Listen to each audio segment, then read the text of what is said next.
За сайн байцгаана уу иргэн хүнд сонсогчдаа. Өнөөдөр та бүхэндээ Увс нийлдэш шүү подкастынхаа анхны дугаараар уулзж байгаадаа баяртай байна. За подкастынхэнд би өөрийгөө танилцуулъя. Намайг Жаргал сайхан гэдэг.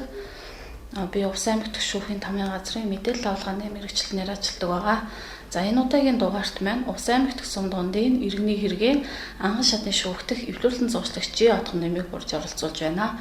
Сайн байна уу та? Танд энэ өдрийн мэндийг хүргэе. Сайн байна уу? За шүүгдэх эвлүүлэн зуршлах ажиллагааны ач холбогдол онцлог давуу талын талаар та дэлгэрэнгүй ярина уу? За шүүгдэх эвлүүлэн зуршлын маань онцлог нь болох юм бол талууд бол өөрсдийн хүсэл зоригоо шүүхийн шийдвэр олгох боломжтой байдаг тал оршд юм аа. Тэгээд за талууд маань бол маргаан гаргаад эвлүүлэн зуршлалт хандлаа. За эвлүүлэн зуршлал бол тухайн үргэлжлэх хүлээн авч судлаад уулзалт зохион байгуулж талуудыг өөрсдийнх нь ашиг сонирхолд нийцхүйц шийдлийг олоход нь бол дэмжлэг үзүүлэх замаар тэдгээрийн хоорондын харилцааны зөрчил маргааныг нь бол эвийн журмаар шуурхай дардал багтаа зохицуулахад энэ ажиллагааны маань зорилго бол байдаг. За тухайлбал бол иргэд одоо шүүхэд өргөдөл гаргаад шийдвэрлүүлдэг тийм. За шүүх маань бол ямар нэгэн байдлаар шийднэ. Одоо тэр шийдвэр маань нэг талд нь одоо баярлаад нөгөө тал нь магадгүй гомдоод үлдэж болно. Тэгвэл эвлэрүүлэн зуршилт хандсанараа асуудлаа ярилцаад хэн хэнийх нь эрх ашигт нийцсэн шийдлийг санал болгоод харилцан тохиролцоод эвлэрлийн гэрээ байгуулад тухайн гэрээ маань шүүхийн шийдвэрийн нэгэн адил биелэгдэх боломжтой байдаг. Энэ бол манай ажиллагааны гол онцлог ач холбогдол байгаамаа. За тэгээд эвлэрүүлэн зуршилт ажиллагааны давуу талын хувьд олон давуу талтай.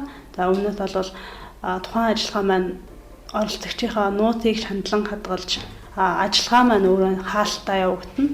За мөн эвлэрүүлэн зуршлах ажиллагаа маань процессын хувьд харьцангуй хялбар, энгийн, түргэн шуурхай явагддаг байгаа.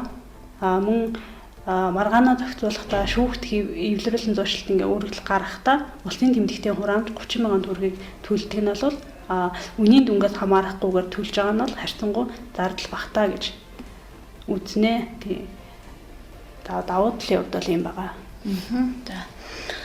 Эвлэрлийн зуучлалд ер нь ямар маргааныг хүлээн авч шийдвэрлэдэг юм бол за энэ талаар ер нь хууль тусгаал нь зохицуулт ер нь байдаг юм болов уу? За эвлэрлийн зуршлаа ямар маргааныг хүлээн авч шийдвэрлэх талаар эвлэрлийн зуршлын тухай хуульд зааж өгсөн байгаа.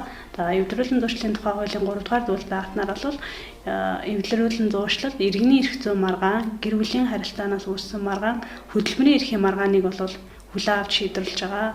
За дээрх маргаанаас дээрхээс бусад харилцаанаас үүссэн маргаан байх юм бол эвлэрүүлэн зурчлалыг зөвхөн хууль заасан тохиолдолд хэрэглэхий. Одоо иргэний маргаан, гэр бүлийн маргаан, хөдөлмөрийн эрхийн маргааныг бол шууд авч шийдвэрлэнэ. Бусад маргааныг бол хууль заасан тохиолдолд хэрэглэнэ гэсэн үг. За эвлэрлийн зуршлалт хандахад ер нь ямар материал бүрдүүлдэг. Тэгээд дээрэс нь улсын тэмдэгтийн хураамжийг хэрхэн яаж тооцдог юм бол? За эвлэрүүлэн зуршлалд бол маргаанаа шийдвэрлүүлэх гэж байгаа хүсэлтэй иргэн маань эвлэрүүлэн зуршлалт өргөдөл гаргаж хандах байгаа. За тэгээд өргөдөл бичих загварыг нь бол манай эвлэрүүлэн зуршлалт маань аваад өргөдлөө гаргаж болно. За бүрдүүлэх материалын хувьд бол тухайн хүн ямар өргөдөл гаргаж байна, иргэн байна уу, гэр бүлийн эрх зүйн маргаан байна уу, хөдөлмөрийн эрхийн маргаан байна уу, тэрнээс шалтгаалаад энэ холбогд баримтуудаа л өгөхөд болно. Ямар нэгэн байдлаар нотариатаар батлуулах, баримтын шаардлага хангуулах гэх мэт тийм шаардлагууд бол ерөөс тавигдахгүй.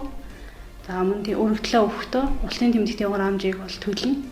За гэр бүлийн харилцаанаас үүссэн маргаан, хөдөлмөрийн эрхийн маргаанд бол 30,000 төгрөг төлнө. Харин иргэний эрх зүйн маргаанд бол сая 60,000 төгрөгнөөс дээш үнийн дүнтэй иргэний маргаанд бол 30,000 төгрөг. Тэрнээс доош үнийн дүнтэй авах юм бол улсын тэмдэгтийн хураамжийн тухай хуулиар 30,000-аас доошо үнийн 30,000-аас одоо бага үнийн дүнгээр улсын тэмдэгтийн хураамжаа төлнө гэсэн үг. За манай аймгийн хувьд голдоо ямар төрлийн маргаанаа эвлэрлийн зуршлалт хандж байна вэ? Энэ талаараа яриач.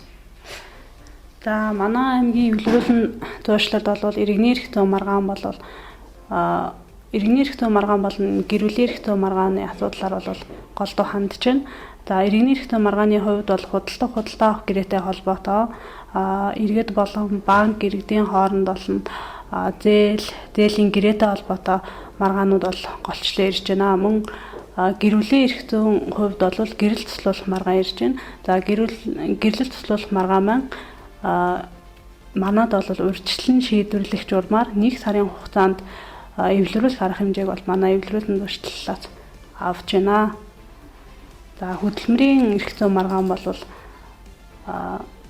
хууль тогтоомжийн шинжилгээтэй холбоотойгоор бас бага хувийг эзэлж байгаа. За өнөөдрийн анхны дугаар маань энд хүрээд өндөрлөж байна. Цаг зав гаргаж иргэдэд тодорхой хэмжээний мэдээлэл өгсөн эвлэрүүлэн зурчлагч Батхан нэмдэ маш их баярлалаа. За та бүхнийг одоо энэ подкастт урьж оролцуулсанд баярлалаа. Ажлын амжилт хүсье. Баярлалаа. Дараагийн дугаараар уулзцай баярлалаа.